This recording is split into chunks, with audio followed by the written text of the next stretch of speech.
if you don't put the work in, it's never going to work out. I'm always working. That's why I never work out. I never work out because I'm always working. It'll never work out if you don't put the work in. My name's Harley Neville. Welcome along to the Guy and Harley podcast. And I'm Guy Pigden. Who was that? That was Mr. Traumatic. Well, I see why that you love... If there's one thing that you love... I do love this. If there's one fucking thing that you love, it's a rapper using a word over and over again in a slightly different context and making it rhyme. Yep. That is my favourite trick as well for my poetry. I love a cheeky word that you can reuse and have multiple meanings. For example, I'm very content. I build a life and fill it with content. What about that? Something like that. Wasn't there one in Saturn's Return? Or you just say Saturn twice? No, see that you never got that. I was talking about Saturn, the planet. Yeah, and skin smooth as satin. So there you go. The There's soft. One. Yeah, well, they sound similar, but they're not the same. They're not the same word. But yeah, it's the same theme. Did I say I'm Guy Pigden? I don't know. Are you Guy Pigden though? I am Guy Pigden. Cool. So welcome along to the Guy and Harley podcast. That was what was his name? Mr. Traumatic. Mr. Traumatic. He's very grubby. So yeah, welcome along to the podcast. Now, relating to that lyric, I did enjoy that lyric, right? You did. I thought it was good. Yeah. That's good. It was good, but because it's all about working. Yeah. Now we were scheduled to do a podcast, right?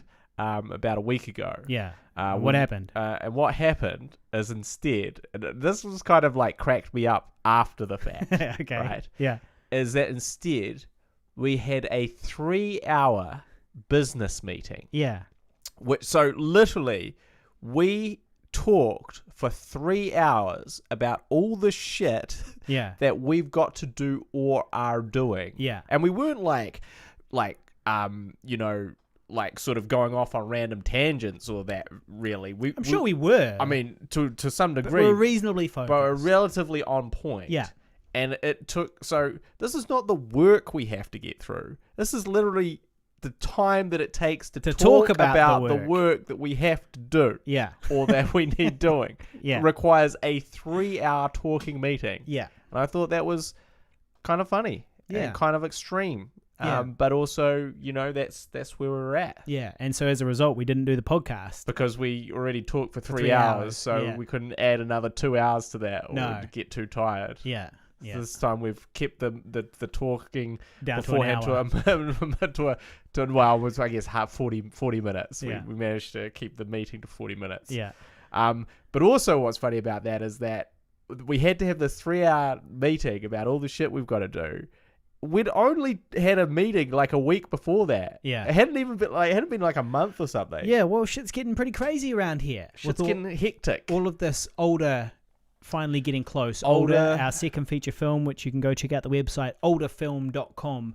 We had to change it from we had to change it from oldermovie.com to olderfilm.com because I let the website domain lapse and then a squatter grabbed it and tried to charge us like $2,000 or something to buy it back. So we were like, well, I guess we have to change it to olderfilm.com. Imagine we were like, I guess we'll just have to change the name of the movie. Yeah. Well, we might have to change the name of the movie when it comes time to sell it. Well, you never know. It's this. Oh, yeah. So this thing here. We could work on the set, Jeremy. Yeah. We could work on the lighting. Jeremy on the live stream is saying that... it looks like we're in split screen, but we're not. It's just my bedroom. It's just what my bedroom looks like. So, I guess, first topic, straight off the bat. The set, the studio. Coronavirus. Yeah. Coronavirus is running rampant. Yep. The end is nigh. The coronavirus is running wild, brother. And what you gonna do? Yeah.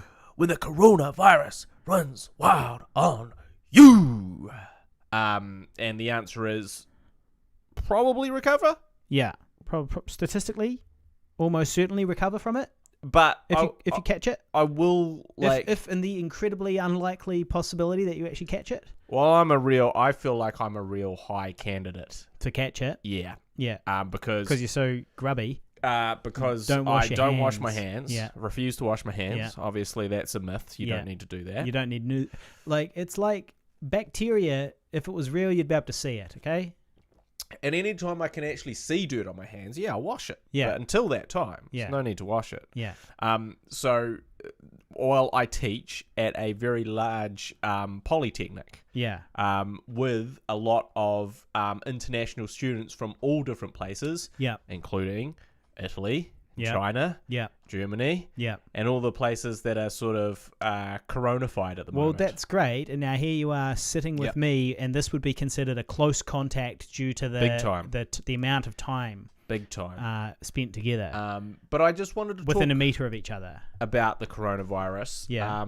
For a couple of reasons. Now, I did see a post by one of my friends on Facebook who's like, "Is anyone really worried about the coronavirus?" Yeah. Like, who gives a shit? On a scale of 10, who gives a shit about it? Yeah. And most people were like weighing in of like not very high. Right. And I had to contemplate this. And I'll say a couple of things. Okay. You can always be the unlucky one. You can. That gets killed. Yep. And they've actually just had some recent cases of some very young doctors in China being killed from the coronavirus. Yeah. You know, because everyone's going, "Oh, don't worry, if you're not over 60, you'll probably be fine." Yeah. Which, again, statistically is probably true. But I wanted to cast a little thought about that. How old are your parents, Harley? Not 60. Well, I don't think neither of them are 60. Oh, so I'm sweet as, brother.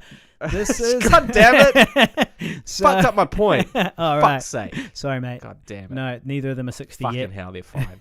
They'll be fine. No, but I guess my point is that if you have parents that are over 60, which many of us do, then maybe you should be fucking worried, because whether or not you die, I'm sure you really don't want your parents to die. Well, it's also young kids as well. Kids are also vulnerable. And so like this concept of like, well, I'm in this age bracket where I'll be safe from it, I feel is like not being very empathetic to your fellow man or woman. Yep. And it's kind of being dismissive of the sort of ripple effect that it could have if it gets into your family. So for example, for my family, my parents could both die, and my sister's son could die from it, right? Which would be horrific. Yeah. And then this idea of like, who gives a fuck about the corona? Give it 1 out of 10 concern about that. It's like, well, spare a thought for those people. And also, I do think that it is quite callous to go, well, I don't have to worry because I'm not over 60, as if the people that are over 60's lives have no value. Yeah. So all of those things make me think that it is quite a lot more serious than, I don't know, obviously some people are treating it very seriously. Yeah.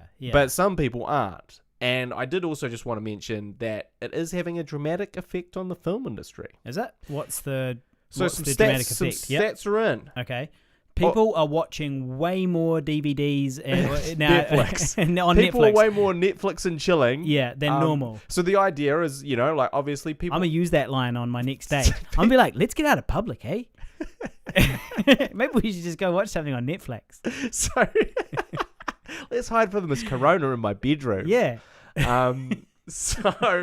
So basically all the theaters in China have shut down. Right. Which accounts for like a third of the theatrical box office revenue worldwide. Yeah. But apparently they've lost already $2 billion worldwide. Yeah. From people not going to the cinemas. They've cancelled several like top tier releases, like the new James Bond they films. haven't cancelled it. They've postponed it. Yeah. And I think Tentpole film. There's a couple of other ones, same deal. And not only that, but I guess maybe more significantly in our wheelhouse is that South by Southwest, which is like this huge film festival, one of the sort of biggest for independent film festivals, has been cancelled. Yeah. In America, and we didn't. Fortunately, that doesn't affect us whatsoever. What I was going to say is, very fortunately, we were rejected from South by Southwest. So we are now not devastated like all the filmmakers that got in. Yeah. Because we didn't get in. We already got devastated way early on. Yeah. And so it now, was at a much more expected time. Yeah, so now we're totally chill about it, you know. But so we got the last laugh, really. We were really laughing, and, you know, so... You could say that those talented filmmakers that made it into South by Southwest, they're the real losers. They're total losers. Yeah. And look at us, you know, sitting pretty because we weren't selected. Exactly. With zero disappointments. So anyway, that's been cancelled, and that's also a big sort of film market. And now they're talking about cancelling Cannes. Right, yeah. Which is significant for us because, one, potentially our film might be trying to get would be being sold there at the market. But two, we're falling so fucking behind with delivering our deliverables that we might miss the deadline to give it to them. Yeah. So it's almost good for us. Right, if it gets postponed. Exactly. If it gets postponed because it's also maybe potentially just a terrible year to release a film. Or a great year if you're an indie filmmaker, because basically everybody's inside watching films. The theaters are down. Yeah. What else are we going to do? Let's look up a low-budget drama from New Zealand and just watch it. Well, let's just click on this thing. It's got a guy and two girls and in bed. Like, it looks sexy. Let's roll with this one. Yeah. So I think that actually, and there has been speculation that, like, essentially Netflix may, and also lots of productions have been shut down. Right. So the new Mission Impossible. Mission Impossible. Thank you. Has been shut down for like an indefinite period. Yeah. They were filming in Italy. So all these places have been closed down. And it's like, look, we're right here, man. We got a film locked and loaded, baby. They were filming in Italy, were they? Yeah. That's so. How come? It's lucky that Tom Cruise didn't get quarantined in there. Imagine if Tom Cruise, because they've shut in the whole country now. 60 million people, they're saying. Have they? Yeah, they've quarantined the whole country. Really? Yeah, I'm sure. Unless I read some fake news, but that doesn't normally get past me. You would never read fake news. I would never, and I would always be very critical. And so, 60 million people, they're quarantined the whole country now. I'm pretty sure. Yeah, sure, I heard that. Now there are sort of like there is talk too, like because so Tom Cruise could have been stuck there. Yeah, and also Mission Impossible. But yeah, he's on his private jet out of there on the first day that news breaks. Yeah. So anyway, also there was a funny photo of Sylvester Stallone in like a supermarket with plastic gloves on. Really? And it's like, I wasn't worried till Rambo got scared. Yeah. Why would he be doing his own shopping? I know. During the coronavirus. Surely he's got underlings he can send to take the risk for him. He probably just wanted to go down the road and like get like a packet of smokes or like a like just a little like some chippies for his like he wanted to watch a movie. He was watching Netflix and he wanted like a little snack for it. Yeah. So anyway, he had like those surgical gloves on in the supermarket, which is fucking hilarious if you really think about it. Yeah. So hilarious or terrifying? A terrifying reflection of the state of the world today. Probably the second one. Right, the latter. Might have been the latter. Yeah. So look, I said, there's the thing of this whole like, who cares? Fucking worry about it, man. Because if you're not dying, your parents are. So be concerned about it, Spready. Yeah. Be concerned about that might be the name of this episode. Your dead parents. Be concerned about the ramifications of it because it is actually horrible, and it's I mean, Harley's laughing. I might actually call it that. Harley's having a great laugh at it, but it's actually quite a serious thing. So, wash your hands. That's really all you can do. Yeah. Well, okay. All right. So that's good that we've got your opinion on it there. Yeah, thank you. Now, in my personal opinion, it is yet another tempest in a teapot. All right. Man, I really hope your parents die. That's really a terrible thing to say. I really hope your parents die of it now to teach you a lesson. No, look, it's a tempest in a teapot. Right? The normal flu kills way more people than this every year. You're more likely to die, like just from a purely like analytical, being very practical about it. You're way more likely statistically to die driving to the shop to buy your face mask than you are to even encounter a carrier of the virus, let alone catch it from them, let alone die from it. This Get the ciders out. The statistics we're talking about are statistically insignificant. Like it's not even, as far as we're aware, rampant, in Auckland. It's not wild and free in Auckland as far as we are aware yet. Yeah. I did read an article, Harley. Yeah, that the guy was at the Tool concert. Oh, no, I didn't. I wasn't worried about my article was that it was basically... I know a lot of bogans, so I'm concerned. I'm concerned about the Tool concert outbreak. No, the article I read was, yes, the coronavirus is worse than the flu. That's the article I read. Right. So, Yeah. Well, a lot more people die every year from the flu than so far have died. Currently, my friend, currently. But also, like, I feel like statistically you're very unlikely to have to deal with it. You're so unlikely to even encounter it. But I do still think that people should wash their hands, and I think that also the international response has been really good. Like, I'm like, wow, that's great that they have quarantined all these big places, and there is lots of that type of thing going on. I do think that's kind of good, because... it could become something serious. But for now, I feel like I'm not gonna, like, I don't wear gloves to the supermarket. I'm not gonna wear gloves to the supermarket. I just wash my hands regularly. You ain't John Rambo, mate. Yeah, and I ain't. I'm strong. I'm more brave than him. I go out in flu season. No, but so I don't know. Like, I think that it's very unlikely to affect my life. The only big issue on it is it's affected the economy now, and now this is concerning me more. All this media fear-mongering. Your wallet. This media fear-mongering. It's affected your wallet. It's affected... I own some stock. And your toilet paper supplies. And Sharesies. So I've got some shares. They've all plummeted. Now, I still own the stock. I haven't lost any money yet, but... a few days ago, I had made about $1,300 on my stock. Now I've made negative $10. Yeah, so I've lost 10 of my original investment, but I haven't lost it until I sell the stock at a loss. But anyway, the point is, that's because of all this hype. And then there's like all sorts of crazy shit going on in the economy. I'm just waiting for the... and that affects us in real life, because what happens when... the US dollar to get a bit weaker. When people stop... make some Amazon purchases. Getting together, I get out of work. All of my work I lose, because I do public events and I do like TV stuff, and TV stuff is about broadcasting events, and events may not happen or will happen less. Little sidebar, one of my students is from China, and one of my students travelled back from China at the time of the coronavirus. Oh, good. And he quarantined himself. Yeah. For 14 days. Right. So he did the right thing. Well, that was good of him. And he does not appear to be sick. Yeah. So that's cool. That's good news. Yeah. And then here you are, sick and sitting next to me. Here I am with a bit of... But you're not sick. No, I'm fine. Currently. Yeah. But, I'd be so paranoid if I had a normal flu right now, because I'd be like, or a normal cold. Oh, look. I'd be like, man, everybody thinks I'm a leper who's got it. Like, every time I've got a sniffly nose in public, I'm like, I better sniff it discreetly, or everyone will accuse me of having the coronavirus. Yeah. The good news is I'll just start spitting at them. Fuck them. I'll just start fucking spitting at them if they give me too much shit. Teach them I'll be like, here you go. All right, I do have it. Maybe I do have it.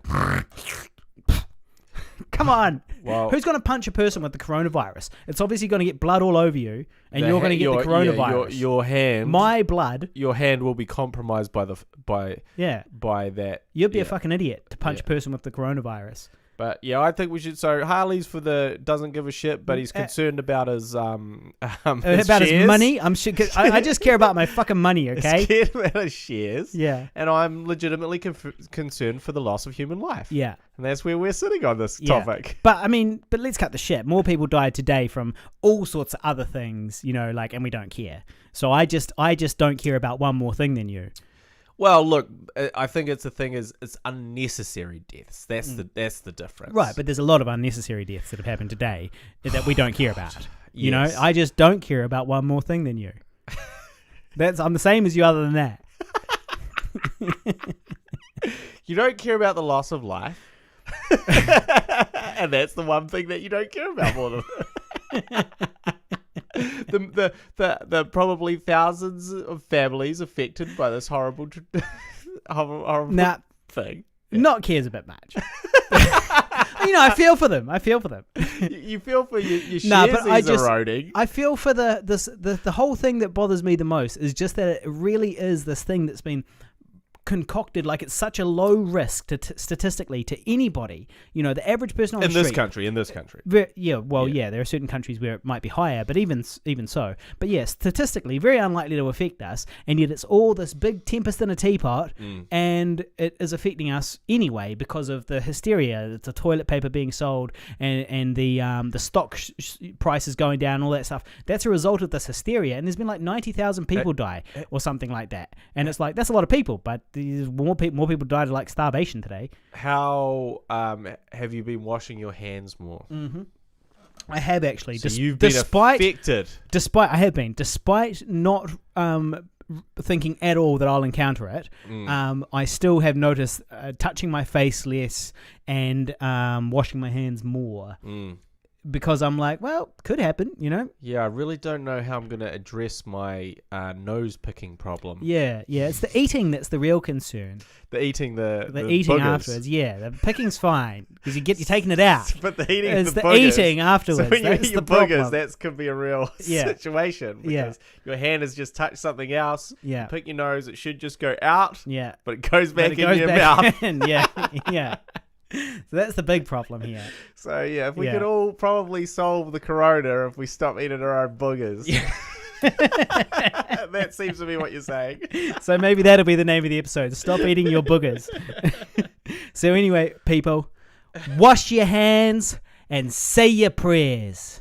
Take your vitamins, brother. What else is on the agenda for you? Oh, look, I will just quickly say I got roped into helping you on a short film night. Yeah. Never regretted anything more in my life. Yeah. You look like you were having fun. Look, I mean... Sitting in the corner by yourself. Typing on my laptop. Typing on your laptop. Occasionally checking Facebook. Did you hotspot it? You must have. Yeah. Hotspotted. Yeah. I paid $10 to hotspot because I was so bored. Yeah. No, that's not true. I'd already paid $10 to do some work on my laptop. Yeah. A day earlier or something. I wasn't actually that bored. There were some interesting things about a huge amount of mismanagement of my money that I learned. It was a workshop about accounting for film. And what I realized is I ain't been accounting so good. Mm-mm. And it sucks because you kind of go, well, I'm just going to keep doing it my way because it'll be, that's the way it should be. It'll be fine. I've been doing it this way for a while. It's fine. But of course, it's like, well, when the IRD comes a knocking, 7 years of tax evasion they'll be like, you for. They'll be like, no, you've been doing all of this wrong. You're fucked. Give us heaps of money. Yeah. So yes. Yeah. So there's a bunch of things. For example, and I reckon this is quite a good tip. Yeah. If you're going for a networking beer with someone and you buy them a beer, you can claim the tax back on their beer, the beer that you bought them, if it's a networking meeting, right? But you can't claim the tax on your own one. So you get a receipt for 2 beers, you can claim the tax back on one of the beers. So what that means is anytime you go to the pub by yourself, you've got to buy yourself 2 beers at once. In order to then claim the tax on the second one. So you've got a double park. So the government is turning us into alcoholics, if you think about it. It's turning filmmakers into alcoholics. And also that's the big thing too. If you pay for a meal, you pay for a business meeting, it's a business expense, and you're like, don't worry about it. Put it on tap, put it on my tab. It's tax deductible. It's all tax deductible. No, 50% of it is tax deductible. AKA you're no better off because you've still paid for yourself. Yeah, you paid for yourself. All you're getting back is the money you've spent on somebody else. Yeah. Yeah. So that's not even all of the money, just the tax, some tax back. You can claim some tax back on it. Yeah. That's a big takeaway for me. Yeah. There. And while we were there at this event as well, we also bumped into, and it's funny that this should happen, the episode after we last episode we spoke about something, the Breakfast Faux Pas, and it's funny because who do we bump into at this event? But the Breakfast Faux Pas herself. The Breakfast Faux Pas person. Yeah. Yeah. The breakfast faux person. Yeah. In question. Yeah. So that was funny. She looked well. She looked very, very well. She looked That's healthy. The first time I've seen her. She looked healthy and happy. Yeah. For those that don't know what the fuck we're talking about, this was a woman that I dated for a little while, and she was last episode we spoke about her, and she was my only Facebook public date since she who shall not be named left. My only Facebook public date. Yep, and you announced it on Facebook. Yeah. Like a big shot, like a big dog. Yeah. Like, hey man, this has a future. I took her out to a big industry event, the Television Awards, the New Zealand Television Awards. I took her out to this event. We were on the red carpet. The photos were going out there. I was Facebook public, and then like a little while later, see you later. She was like, "See, get out the fucking door, mate." Sorry, mate. Yeah. This breakfast issue has really what's the word I'm looking for? Quelled my my desires for you. Well, her eggs definitely went cold. So we saw her. She was lovely. We had a little chat. Yeah. Shout out to her. Shout out to her if she's listening. Yeah. And you will forever rue that day that you made the breakfast faux pas. Yeah. Now, on the live stream, we have a very bossy person telling us to answer their damn question. Shout out to our 2 new followers that we got then. The question is from Fox Pixar Media. Huh. Hello. Hey, Fox Pixar.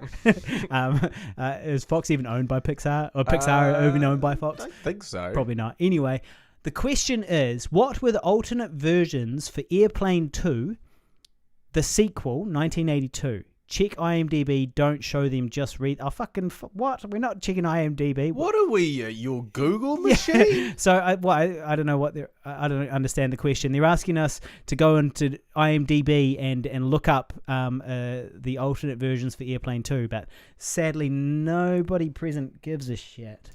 Yeah, that sounds like too much What's the work. answer? You want to tell us? You want to interact? Get at us and let us know.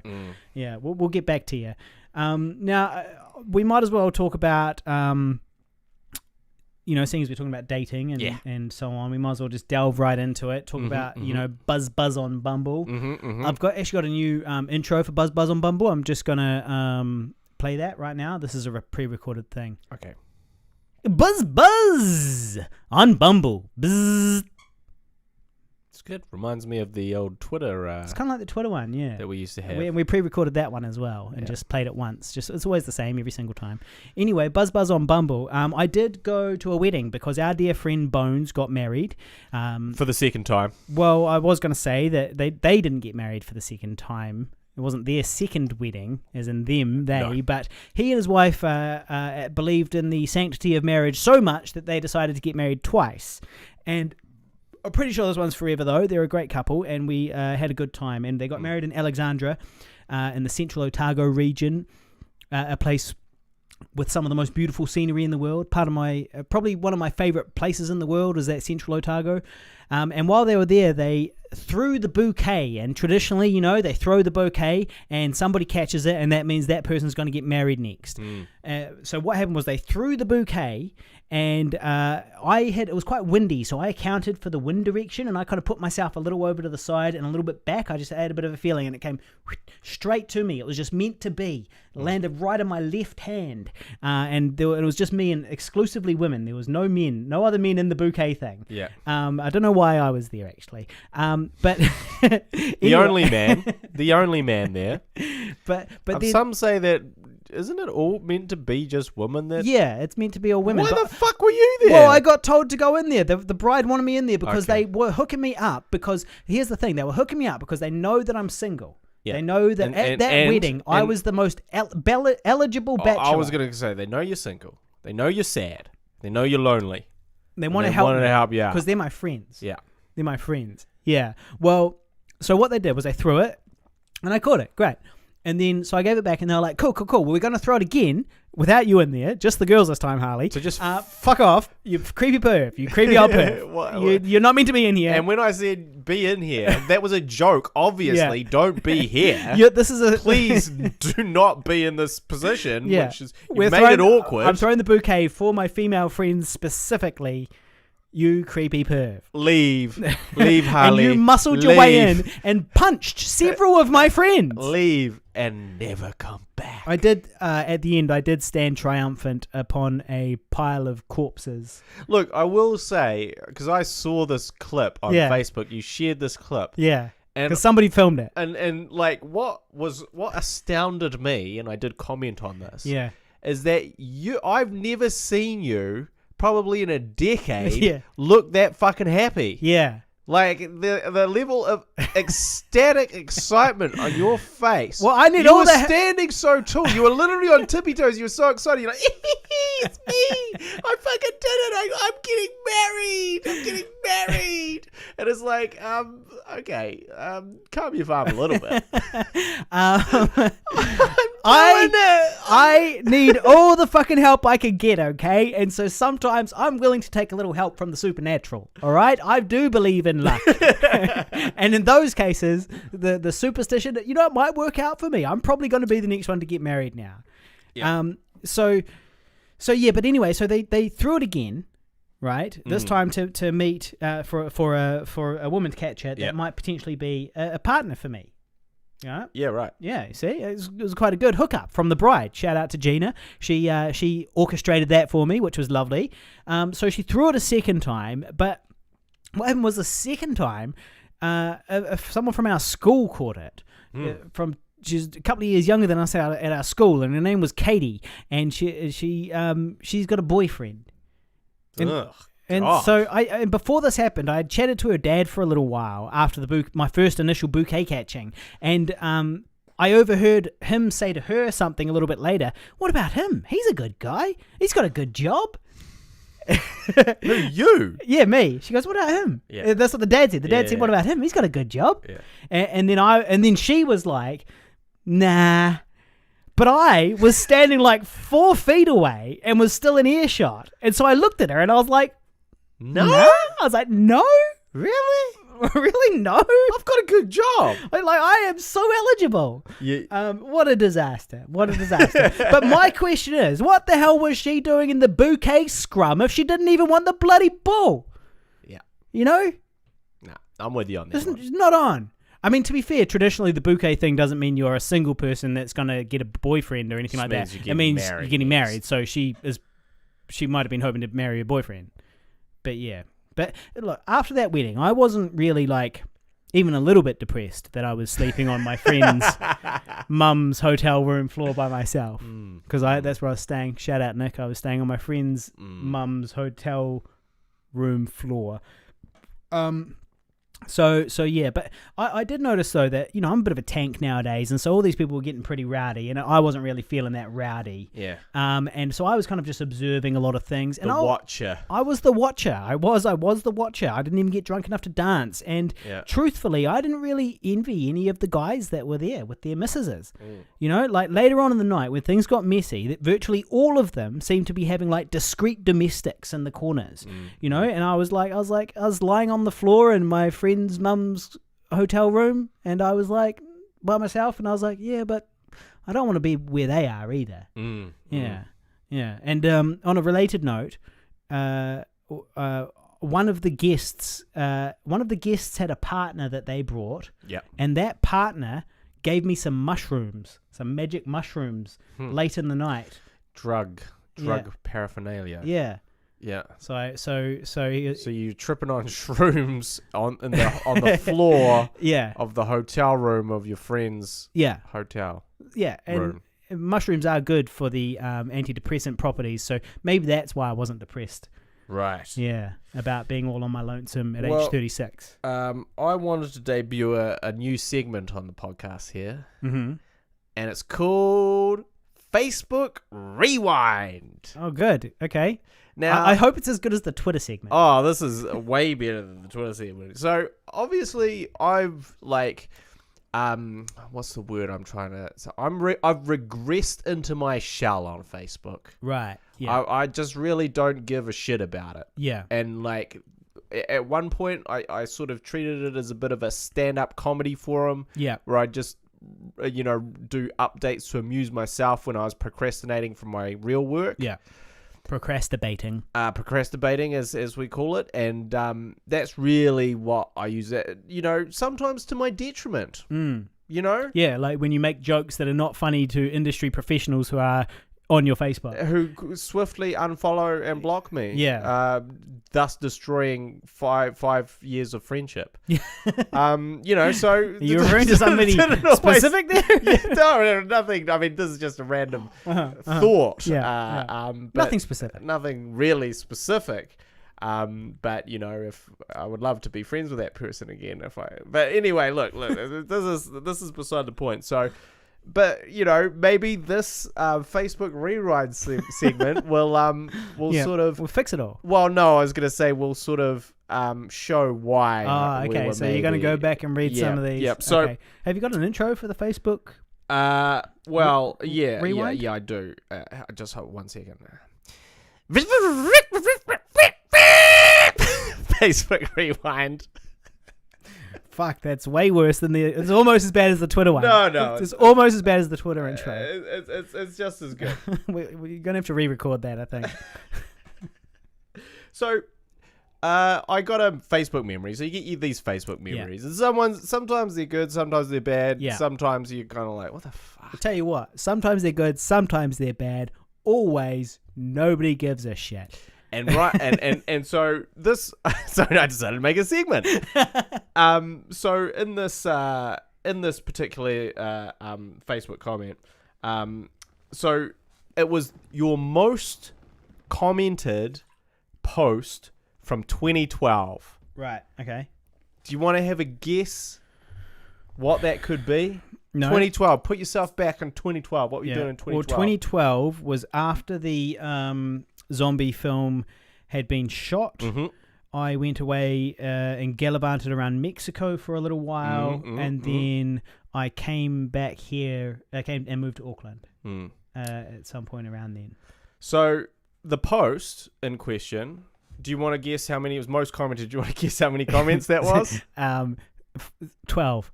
All close. Yeah. 16. 16, okay. 16 comments in 2012. Viral. That's viral by 2012 standards. That's big, brother. That's big by 2012 That's big time. Yeah. But I was just like, are you fucking serious? 16? Yeah. That's terrible. Yeah. Well, that goes to show that you're blowing up. But anyway, I tagged some people that were in it. Yeah. And basically it was a photo of a paper mache Jabba the Hutt. Yeah. Now, this Jabba the Hutt I had made at high school in sort of 6th or 7th form, and I'd found it just in my Were you the creator of the famous Jabba the Hutt? I was. Huh. I was. I feel like I remember breaking that once. Well, yeah, we'll get to that. So anyway, we had Jabba the Hutt. I'd made this Jabba the Hutt art, and then I posted it on Facebook, and that's what got all these comments. Yeah. And anyway, there was some comments on this, and one was from my dear friend Harley Neville. So I just want to read our exchange. Oh, good. Okay.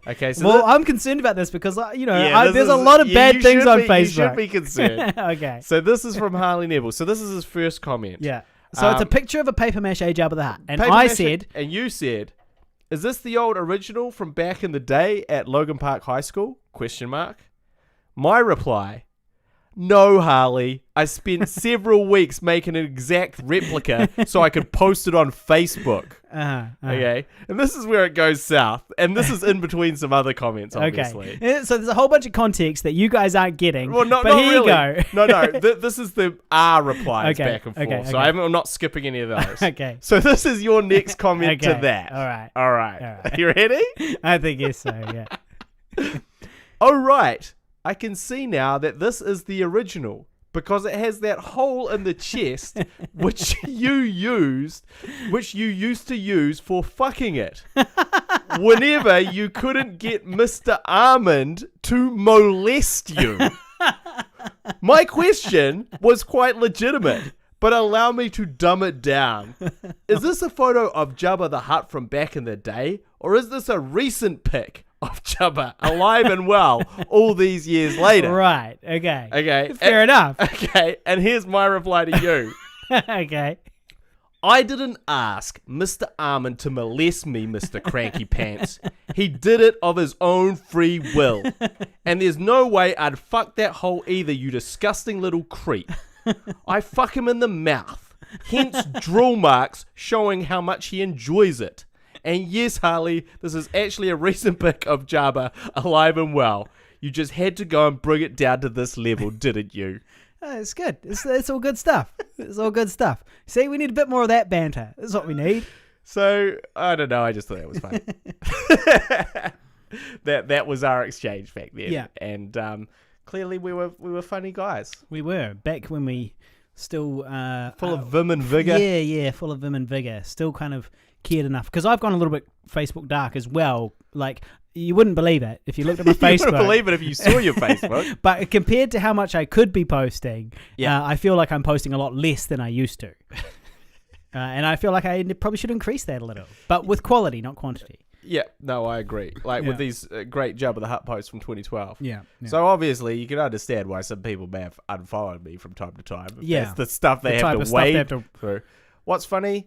Teacher molesting jokes. Yeah. Also, that was a real teacher.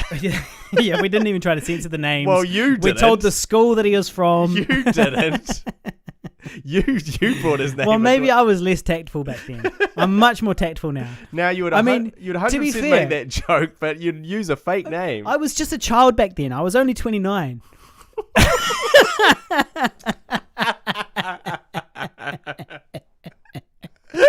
I was but a boy. Unrelated to that, you finished that from Facebook? Yeah. Killer Sofa, the feature film that I acted in for Bernie Rao, Sexy 160 listener, has come out in a whole bunch of places around the world, and you should go and try and find it. It's called Killer Sofa, and it's great stuff. It's available in America at the moment and various other places, and the DVD for Brazil just came out. It just came out on DVD in Brazil, and on the front cover, I get name dropped. It says it's only got 2 names up the front: Harley Neville and Hamish somebody. And so, who was also in the film. But you're big in Brazil. Evidently. But the thing is that Jed Brophy is in that film. Now, Jed Brophy has been in quite a lot of stuff. A legitimate actor. He's a legitimate actor, and he's quite a lot more famous than me. He's been in a lot more successful things. Well, it just goes to show the reach and power of I Survived Zombie Holocaust, is what I was going to say. Well, to be fair, I did sell a DVD to somebody in Brazil, which I posted to them, a signed DVD. There you go. Shout out Brazil. Maybe we are big in Brazil. Yeah. So my love life is more of a love-death at the moment. Dad joke number 1 for anyone keeping track on the podcast. It's dad joke number 1. And I mentioned I went to that wedding recently, and can I tell you something? That I have actually never, ever hooked up at a wedding. Not even on the occasions that I've taken a date. There you go. Not even on the occasions that you've taken your girlfriend. No, well, I didn't, because the wedding I went to, I remember we went to Shane's wedding. Now, Shane is also an occasional Sexy 160 listener. Yep. And we broadcast live from his wedding. We broadcast a show of the Guy and Harley podcast. It was episode 30. It was called The Drunk, the Bad, and the Married. And I haven't gone back to listen to it, but I suspect it's terrible. I remember screaming far too much. The waitress had to tell me to be quiet at one point. They were like, hey. Shut up. And while I'm screaming into the microphone in a drunken rage about something. So don't go back and listen to episode 30, The Drunk, the Bad, and the Married. Lovely wedding. It was a lovely wedding, apart from, us broadcasting live from it. But anyway, I went that night with my long-term girlfriend at the time, she who shall not be named. We both did. And you went with my girlfriend? Well, yeah. Yeah, we both went with my girlfriend, my long-term girlfriend. No, I had a long-term girlfriend that I went with as well. And yeah, we had a fight that night, as I recall. Did you? Yeah, because of the podcast.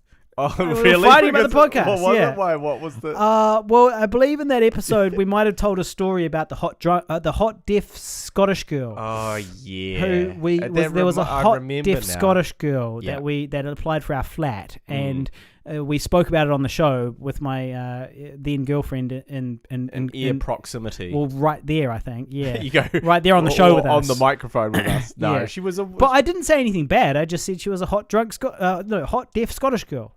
Which was all true. Which is all true. I only tell the truth. And so I remember you getting in trouble for that actually. And so I don't recall specifically, but I'd be very surprised if I hooked up that night. So I have very, very bad luck at weddings. Same with this latest wedding. There was nothing to report. Me, on the other hand. Yeah, better luck. Yes. That's what I heard. And in fact, yes. Well, I mean, we don't want to tell tales out of school, but Well, the last a gentleman doesn't full penetrative sex and tell. But let's just say that, and this is the hilarious thing. It was so you just went to Bones' second wedding. Yeah. This was his first wedding. Yeah. Where I maybe met. Had a romantic entanglement. Right. Shall we say. Yeah. Tactful. Shall we say. Tactful. I don't look forward to the questions you're going to get. Well, the questions you're going to get when you get home. Well, I'm just checking. Yeah. So I'm just checking to see if she's watching. Yeah. And I'm safe because she's not watching. I sent my current girlfriend, no times removed. My girlfriend, no times removed at this stage. That's babe number one. Babe number one. So I sent her a joke video in which I showed her the state of disarray that the flat that we live in was, like, to essentially wind her up. Yeah. Classic humour. Yeah, because she doesn't want it to be grubby. She doesn't want it to be grubby. And you don't mind it being grubby. And I don't mind, so... And you don't wash your hands, and you pick your nose and eat it. I pick my nose, boogers in my mouth, all that sort of thing. Yeah. And so anyway, I sent her this thing, and I sent it at 4:26 p.m. Yeah. It is now 8:56 p.m. and she has not looked at it. Okay. Hasn't even left you unseen. Well, left you on unseen. She's left me on unseen. So, what's cool about it is my girlfriend's having an affair currently. And we're talking about it. Because there's absolutely no other reason that any sane person would not check their phone for like 5 hours or 6 hours or whatever it is. So, so that's cool. I look forward to the tale of how she met this incredibly smart, articulate PhD sort of professor or student or something that, was not grubby, did not pick their nose and eat it, and did not leave coffee stains on the kitchen bench. Yeah, they've probably still got a mullet though. And how she fell for that person. You can see the writing on the wall in a way, because if you think about like these, because she's actually away on a conference at the moment. Okay. And it's the perfect recipe for that, because essentially she's surrounded by all these brilliant minds. Yeah. And then here's this fuck-up filmmaker that she dates, this grubby fuck-up filmmaker that she dates, that she's sort of left behind. Yeah. And then she's entered this new world, the world of the world of academia. Yeah. And not only just academia, but academia that she's very interested in. Yeah. And these other people are also interested. And so there's all these brilliant minds, and it's that spark, it's that connection, that intellectual connection that I do not provide her. and so suddenly she's thrust into this world, and there's this handsome debonair professor that's saying all these things, and it's about the topic that she is dedicating 4 years of her life to. And suddenly they're having all these brilliant ideas, they're bouncing off each other, so to speak, quite literally, and the sparks are flying, because it's the conversation you always want to have. Why do you have an erection right now, guys? I don't know. It seems like you're really getting off on this cuck thing that you're doing. I'm not sure. This whole cuckolding thing that you got going on right now. It's a little bit weird. Yeah. But I guess what I just thought, I just had that thought. I was like, damn, this is a fair situation. Well, this is a fair scenario if ever there was. If anyone's going to be having an affair, it's going to be at this kind of conference with these brilliant minds. Yeah, these brilliant minds. Because that's what we're all looking for in life, right? Is that connection. And you've sort of talked about it before. It's that connection to something that we're passionate about. And that passion, that shared passion is like... It's a driving motivator, a driving mutual motivator. Exactly. And, unfortunately, her... Clearly defined mutual goals. Her passion is not filmmaking. No. And my passion is not a PhD on bat ecology. Right. And so... Gynecology. She's... Dad joke number 2. Gynecology is more what you're into.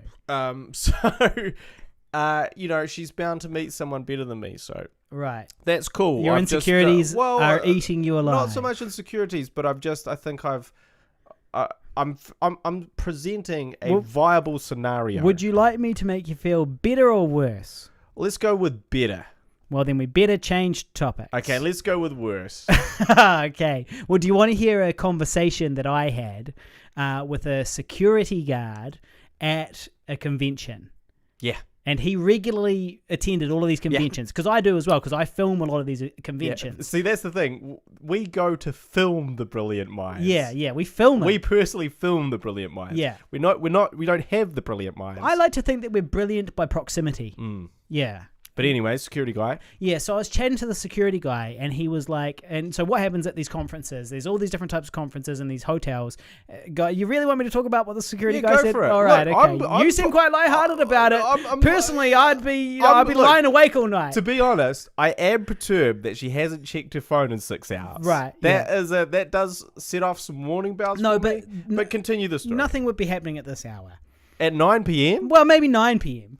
But for the last 6 hours, nothing would be happening. But now, something's definitely happening if she hadn't checked her phone. Well, no. It's fucking bedtime. Hey, man, there's many reasons why her phone... It's not bedtime. 9 p.m. Check your phone time. So anyway, at these events, right, what happens traditionally is you're there all day. Yep. And it might be 1 or 2 days, and you're there kind of like 9 to 5 at these kind of events. Mm-hmm. And then what happens normally afterwards is they have a dinner, and it's all these colleagues from all different, they're all from the same industry, but all different parts of the country, and they all kind of come together for these big conferences. Now, the security guard, he sees these things all the time, and I see him all the time. And he was telling me, he was like, yeah, man, so you watch what will happen is they'll all come out individually, and they'll call their kids. They'll call home and say goodnight to their kids and stuff like that. And I'll be sitting out here, and I'll just be standing here, and they'll be out in the foyer, like the things happening out. The conference is still going on. He's outside in the foyer, and then somebody will come out on their phone, and they'll be talking to their family, and they'll say like, good night, love you too, kids, da da da. And then he says they all go back in, and then later on at like 7 o'clock they have dinner, and then that's when the piss starts flowing, and they start drinking, and there's all the dancing and stuff. And then he was like, and then you'll look over there, an hour or two later, and they're feeling up their ass, feeling up, some woman's ass, and like pashing them on the dance floor. Yeah. But he wasn't specific to men. He was saying it was both. He wasn't saying it was just one or the other. Yeah. It wasn't just men. Yeah. It was both. It was men and women. Yeah. At these events. Doing that. So conferences are basically just big orgies. And what's more disturbing is I haven't had the, hey, sweet, talk to you later, hey, love babes. you, hey, look after the kids. Yeah. You haven't had that combo. I'm literally on unseen for 6 hours. Yeah. So you do the fucking math. Yeah. I think I need another drink. Well, we're actually running low. There's that. Yes, so... we do need a drink sponsor. If you would like to buy us some beers for the Guy and Harley podcast, you can do so by going to paypal.com, and all you need is our email address, pigvilleproductions@gmail.com. You can also find us on Patreon by going patreon.com/pigville, and you can give us $1 a month, and you can specify it's for beer. You can say it's specifically for drinks on the show. Now, I did go on a date. Some dates. He's just checking his phone now. He's seeing if she's seen him yet. Update. Yeah. Still on unseen. Still on unseen. Yeah. You'll have to let us know before the show ends. Okay. There. Yeah. Oh dear. Oh boy. So I went on a date with a beautiful English vet nurse. Mm-hmm. English Rose. She is an English Rose. A delicate, refined English lady, and we've had some nice dates, and things have been very amicable, but it couldn't be said that anything romantic has happened as yet. But she did ask if she was likely to be spoken about on the podcast, and I said, well, that depends if anything interesting happens, basically. So I guess we'll see on our third date, which I have asked her out on, and to which she has replied in the affirmative. For tomorrow. So that's for tomorrow night. And the good news is that I've already sent her the half hairy meme. And this is important because, important. She needs to have some idea what she's kind of in for, should things progress that far. She needs to have some sort of idea because, she needs to be very prepared. She needs to be prepared. And, obviously, even having seen it, the poor girl's going to still be terribly, terribly shocked. they always are. Oh, and disgusted. Shocked and disgusted. But yeah, so anyway, to be honest, all of this dating's a bit of a concern because I'm a real dud in the sack nowadays. I'm terrible in bed because I don't get much practice, and I don't get much practice because I'm terrible in bed. Yeah, Is that catch-22? Well, I believe they call that a wank 22. Yeah. Although in my case, it's more of a wank 24/7. It's good. So we'll see. I'll keep you all posted on that one. Yeah. But you could argue that it's not very smart to show off the meme, right? You could say send the meme to prospective romantic partners. It might be a little bit too early potentially. Shots fired. It's a warning shot. Well, no, the way I look at it is all the wrong people know who I am anyway. So I'm just going to put up a flag and hope a friend sees it. As in, if she's the one for me, she's going to love running her fingers through my back hair. Right? If she can't get over that, then we're going to have this permanent and constantly regrowing thorn, in our relationship. If she can't get, stubbly thorn. A stubbly thorn. So ergo, if I send it to a potential lover early, I'll put it up on Facebook or whatever, then I'm going to attract women that want to run their fingers through my sweaty back hair as I meekly ejaculate inside them before falling asleep, leaving them full of remorse and my mediocre progeny. Now, I'm just going to throw a little aside. It's a dating strategy, a sensible dating strategy. So the problem with this concept, right, is that the meme only documents the front of your horrifically hairy body. Yeah, so it's there's absolutely no warning of the back. No precursor to the hideous, terrifying, horrific back here. Yeah. That like if you looked at that, you'd go, wow, he's really disgustingly hairy. On his front.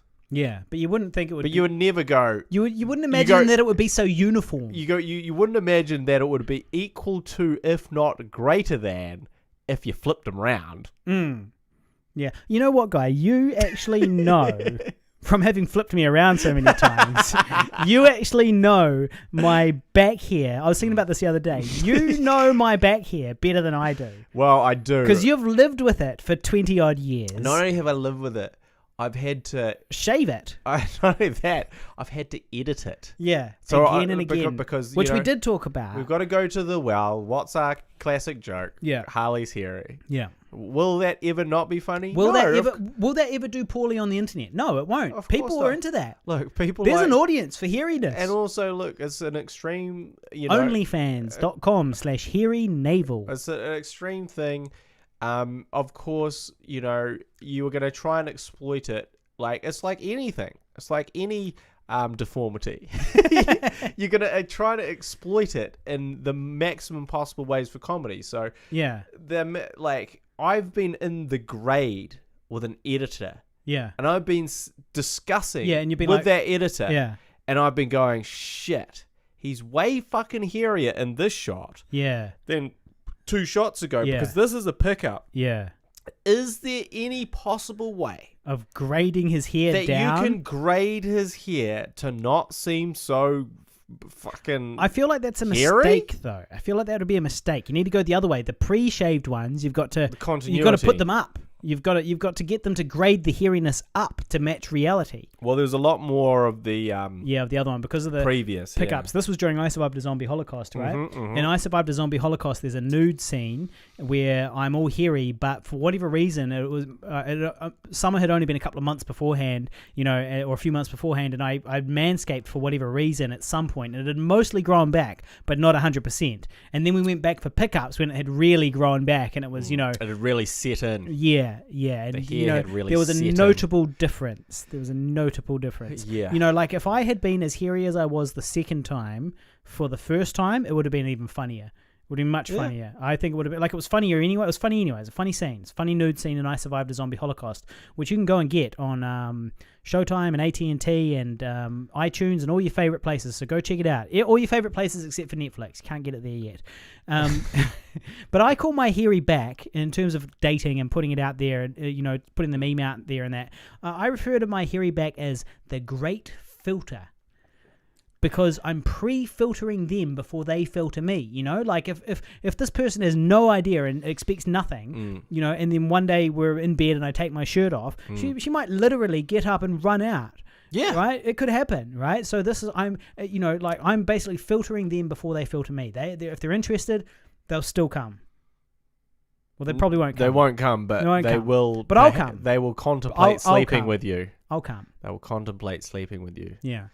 Yeah, well, look, it's one of those things that I've seen way too much of in my life. Yeah. On my deathbed, I'll just be seeing Harley's hairy back. Yeah. It'll be because I'll be there topless for some reason. Shaking my head going, no. And I'll be there, 85 years old with my shirt off, dancing at the bottom of the bed. You went first. Well, say hello to Jesus for me. Hey, tell him I'm sorry. Hey, if there's anything in the afterlife, please give me a heads up. Yeah. Look, if there's anything in the afterlife, please put in give the me good word. Just put in the good word for me with them. Speaking of dying, quick episode of Mark the Time Code. Who's dead this week? So who's dead this week? Max von Sydow. Do you know who that is? I don't know who that is. So he's basically the old guy in films. Mm-hmm.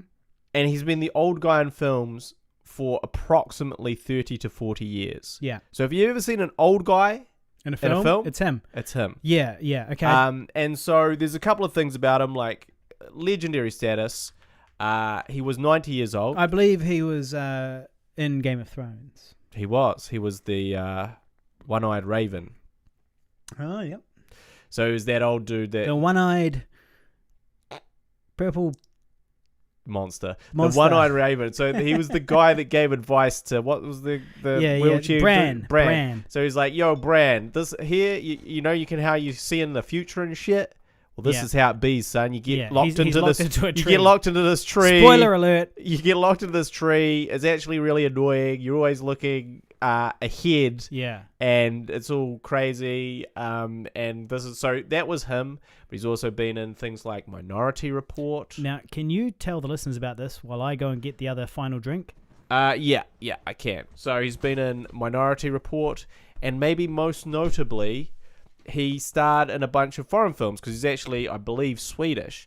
And he was... So this is the thing. Whenever you see an actor that's been acting since films were black and white, I don't know, it's kind of fucked up that they just did. I don't know, it's just weird.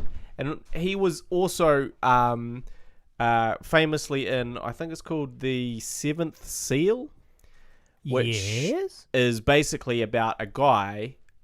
who's it's a knight in the Crusades who has been killed or is about to be killed by the plague, and he plays chess with death to try and get out of being taken to the afterlife by death. It's like that scene in Willow.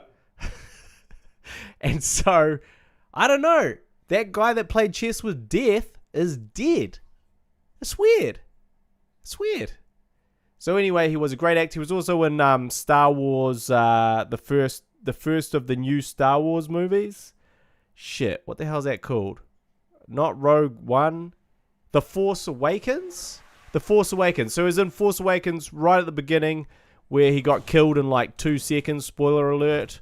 I believe that film was actually called When the Foreskin Awakens. The Foreskin Awakens and the One-Eyed Monster. Yeah.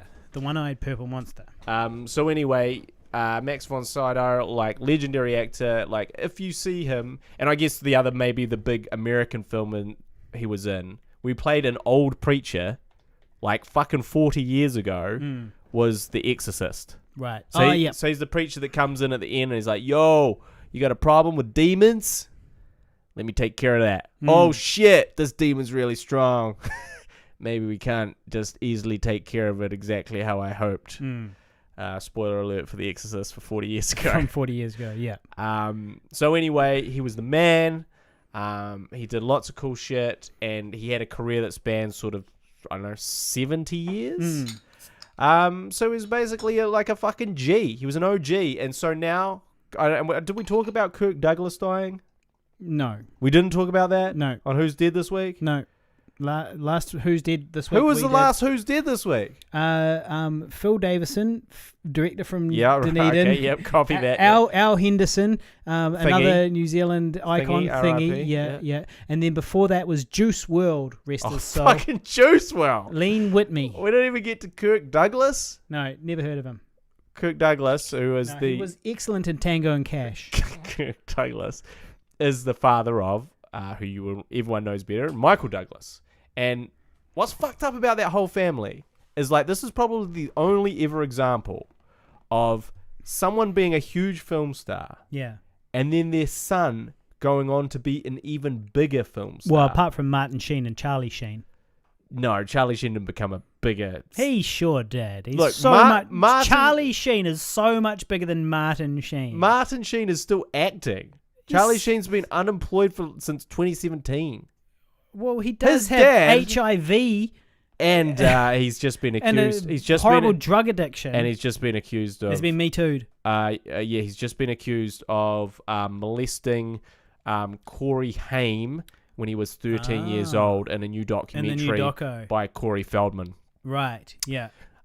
So which he's denied, obviously. But there's some question marks around that guy. Whereas Martin Sheen, clean as a whistle. Yeah, but who cares? We're talking about who's more famous. Charlie Sheen is absolutely... If you went out onto the street and asked anybody, if they'd heard of Charlie Sheen, if they'd heard of Martin Sheen, you'd find a lot more negatives for Martin than Charlie. Maybe so. But Martin Sheen is still acting while Charlie is not. Yeah. And even Emilio Estevez is like up to fuck all. Yeah. Whereas Martin Sheen, West Wing... Yeah, that was 10 years ago, but yeah. He's in a new one. About... East Wing. He's in a new... Now he works in Japan. He's actually in a new Netflix show where he plays someone who has... So he's basically divorced his wife because he's gay and wants to be with his partner. With Corey Feldman. Who he's having a secret affair with. They've been having an affair for 20 years. Right, yeah. And so... But it's basically the story of like what happens when you're old and like the comedy surrounding that and the heartache. Right. And let me tell you, getting old doesn't look too flash. No, well, I'm not looking forward to it. I'm starting to feel a bit down about it now as I head into my late 30s. As we're approaching it. Yeah. Yeah, that's the thing. I think the more you learn about it, the aging process, the more you kind of go, well, shit. There's no good news here. No. It's all downhill. The best case scenario is you go downhill slowly. Yeah. Yeah. So this whole back injury is feeling much better, but it's still there, and I feel old. I'm gonna take a little breather. Okay, all right, cool. I'm not really very good at talking by myself compared to you. Yeah, I did have an audition, but it all relies on you being here. So I did have an audition. Oh, good for you! And how was it? Wow. It's useless now, isn't it? Fuck's sake, man, you're amateur. Yes, so I had an audition, and they wanted me to improv. But the thing is that I hate fucking improv. All right? I hate improv, all right? I'm an actor, not a writer, okay? You write the fucking script, I'll say the words, right? And there's no such thing as improv. That funny person that you know who always jumps in at the perfect moment with a witty zinger, right? That person is a fraud. They have pre-written everything they're saying and simply regurgitating it at opportune moments. Literally, everything I say has been rehearsed, right down to and including this very sentence. So, yeah. And at this audition anyway, I needed a pink onesie. So I got up early to go out and buy one because the character required me to be this kind of pink onesie person and I looking kind of cute in a pink onesie hood. And so I got up early and on the day of my audition, and after a serious edging session, I got up and then I went and bought one. I forgot about that stupid fucking thing you do. Edging. Yeah. Which is when you edging is when you are on the this... border of coming. Men and women can do it. It's where you ride the border between orgasm and not orgasm for as long as possible. But the trick with edging is to never reach the end, right? And what you do is you stop yourself before you actually come. And the idea is that you keep this pent-up actor energy inside you. And so what you do is you have a good edging session on the day of your audition, and then you walk in there and you're just, you're full of confidence. You're full of this energy, emanating from your genitals. And so anyway, I mean, some of the casting agents are a little perturbed by the erection. The erection does often work against me, but fortunately it's generally so small that they don't notice it. So I needed a pink onesie, and I went out and I bought it because I didn't want to show up. Basically, I had to have a hood, and I was like, well, I'd rather have a pink onesie with a hood, because that was kind of closer to the description of the character, than have my black hoodie and walk in looking like a thug. So it was sort of like, one or the other. Walk in looking like a thug, or walk in looking cute in a pink onesie. And I'm a balls deep kind of guy, so I went out and I found the only thing I could, which was a Pink Panther outfit. So I showed up to this audition dressed up as Pink Panther for some reason, and I didn't get the role. And I did this improving, and they were like, yeah, do the improving now. And I was like, well, what the fuck do you want me to say? What do you want me to improv? What did you say? Well, here I am in this room. The wall is here now, and I'm sitting next to Guy. Sounds good. Yeah, that's my type. Sounds like you nailed it. I'm at an audition right now. I'm just saying things that I can see. I'm just describing what's happening right now. I'm just spitballing here. Yeah. So now I've got a $25 Pink Panther onesie that I don't need. I'm never going to wear again. And, and I look like an idiot. So... And that is the nature of auditions. That's showbiz for you. In case anyone's wondering, I still don't have an agent. Yeah, you should probably get on to that. Well, I've got to take photos. Yeah, well, I can't be fucked either. My heart sinks when my agent calls me nowadays. I'm like, oh no, I'm going to have to learn a bunch of things and show up and then not get it. Oh fuck. God. Oh, fuck.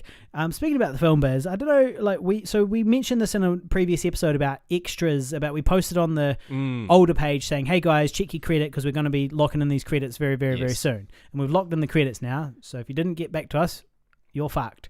But it's all locked in, and one of the things that happened was a lot of people who came in as extras, tagged themselves and their friends and so on, in the credits list, as if extras would get credits.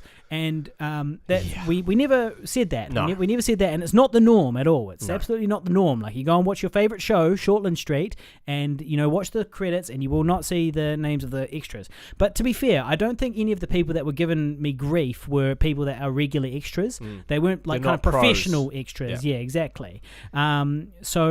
So they were just, kind of like, weekend extras that showed up to help out, which is cool, and thank you very much to those people. Fly-by-night extras. Yeah, but it was a little bit, concerning, because I felt a little bit bad, because I felt like I was breaking a few hearts. Of course. From a few people that thought that just by, sort of showing up and being on set that you would get a credit, and people were like, well, I signed a thing, I put my name down and all that stuff. And it's like, yeah, that's a release form. That's a release form saying we're allowed to use your image. Yeah. So you want to spell your name right and all that stuff, but it's not going anywhere. That's a release form saying that we're allowed to use your image. It's going to our expensive lawyer. Yeah, exactly. Who we can't afford. Well, we can't afford it. So we just had to spend some lawyer fees. If anybody wants to donate and you're watching on the live stream, there's actually a donate button down below that says show us your tips. And that's where you can send pictures of the tip of your penis.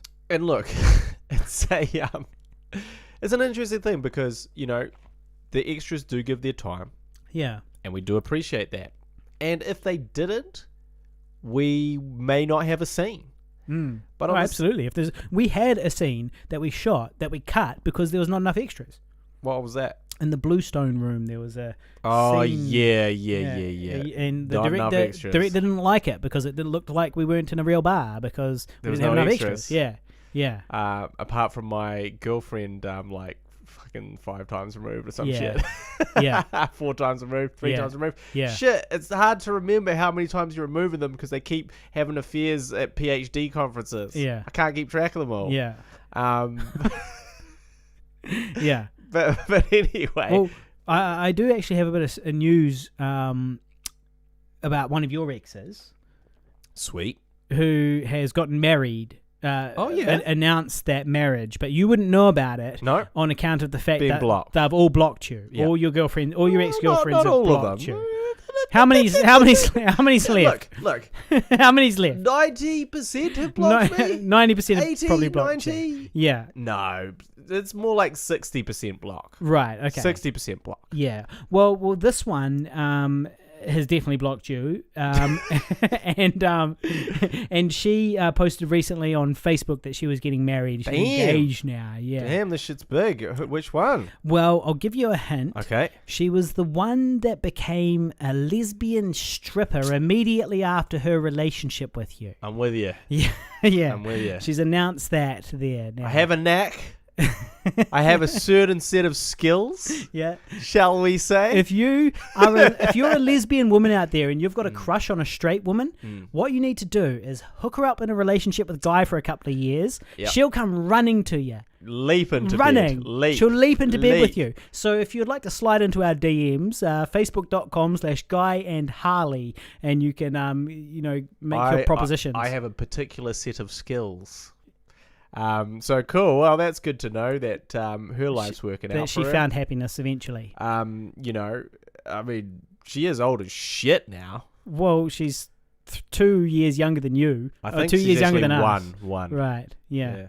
She's no spring chicken. Well, what are you saying? Because I'm 2 years older than her or whatever it is, and I'm not married either, or even in a relationship. Look, I'm not saying it's good for any of us. I'm just saying that she's fucking old. Speaking of relationships and DMs... I'm not hating. Just saying. Just saying. I'm not hating. It's just observation. Yeah, right. Well, I kind of assume on Facebook that if anybody heart reacts one of my posts, that they got a big crush on you. That they're trying to fuck me. Yeah. Man, I better stop heart reacting to everyone then. Well, that's what I do. But I just heart react. Like if I've ever heart reacted to your post, I'm definitely trying to fuck you. I was about to say, if you've ever heart reacted to a post, you're hard. Yeah. At that time. If I have ever, yeah. Yeah. Yeah. See, that's the kind of you're pun rock I like. hard if you've ever heart reacted. So if you've got a heart react from Harley, just know that he's full on at raging. that time. Yeah. Sweet. Sweet for me. I think I've got a couple heart reacts. You've gotten heaps. Heaps of heart reacts. I keep dropping the hints. You just don't get it. What else we got? Well, I thought you were going to go to a story there, but another one of my delightful rants. Yeah, that was actually the end of it. That was the end of my rant. Well, just quickly, I will say that we should give a shout out to Viva La Dirt League. Yep. So Viva La Dirt League are I've been shouting these guys out for years. Trio of sort of, I guess, comedy guys who have built an empire. In Auckland, by sort of creating a series of skits around gaming, and having a shitty job. Mm-hmm. They're probably their two most successful. But they sort of parody games, and they parody. You can find them on YouTube if you go search Viva La Dirt League. I mean, you've already found them. Well, a lot of people have. A lot of people haven't heard of them though. I go, have you guys heard of Viva La Dirt League? And they're like, no. And I'm like, fucking losers. Well, I've got some fucking shit to drop on you, mate. Okay. So, anyway, they sort of parody tropes of video games. Yeah. And tropes of sort of being employed. Yeah. They're fucking hilarious. One of their very first, I think might even be the very first episode of Epic NPC Man. And this is a good example of what the type of thing they're doing. There's an epic NPC man, which is a non-playable character in a massive multi-world, video game, and he's there and he's practicing his lines, and he's waiting for his first time that he gets a visitor, a traveler who's a real life person who's going to come along and interact with him, and he's practicing his lines, and he's like, "Hello, traveler. Hello." Oh, hang on a second. We've had a technical difficulty. Well, I've probably got about 18 things open that I don't need open. Yeah. Okay. No. You can go. All that porn that can go. All those porn tabs that you got open. 65 porn tabs. It's so hard to find what I'm looking for. You don't want to relaunch that. No. Yeah, okay. If I get rid of that, should be okay. Because I shouldn't get rid of that. Cool. So we seem to be streaming. Obviously, audition's still going strong. Yeah, I hope so. Okay, so back to Epic NPC Man. There's this epic NPC man, is a non-playable character, and he is standing there practicing his lines, and he's like, "Hello, traveler. Welcome to the world of blah blah blah." And he's practicing it, and then the real life player comes along and just skips everything. Skip. He's like, "Hello, traveler, and welcome." Skip. And that's his life. And so it's good. It's good stuff. And so that is Epic NPC Man. People of Dirt League. Well, would have been a better story if I hadn't been interrupted by those technical difficulties. Well, look, I will just say a few things. Shout out to them. Wizard V or Wizard B who just followed us. You're a legend. So they're fucking hilarious, and I like their Facebook page and stuff like that. And their shit pops up, and inevitably, because I haven't seen all of their stuff. Also, they upload 3 skits a week. Yeah. And inevitably, I haven't seen most of them. So no matter what, I'm drawn into whatever they're doing. My favorite series is the Bored, I think it's called series. I think it's called Bored. It's called Bored. Yep. I was in 2 episodes, which I didn't see you in yet. But is basically about them working at a store. A store that sells computers, basically computers and computers accessories, and how they have a terrible boss and he's super annoying and life sucks. And it's amazing and it's very accurate and on point, and they do some hilarious stuff. And they've sort of got more and more successful, and sort of started off just as them doing it, and now they hire people from all over the world to do their visual effects and edit and stuff like that. Yeah. And in fact, as opposed to us just begging Tyler to do to our help VFX. a brother out. Yeah, Tyler, who is a sexy 160 listener. And not only that, is they quit all their fucking full-time jobs. So they all work full-time within the industry. And quit them. Yeah. And they all had decent jobs too, because they all worked in media, which is, I work in media as well for my day job. Directing, producing. Yeah, and so I kind of had a reasonable idea of what they were doing. They were all earning more than me, as far as I'm aware. Yep. And that's before they quit. And they've all been able to quit their jobs to do the Viva La Dirt League. But anyway, I watch all their stuff, but I happen to stumble across, they're actually doing a Kickstarter at the moment. Ooh. Do you know about this? Have you heard about this? Mm-mm.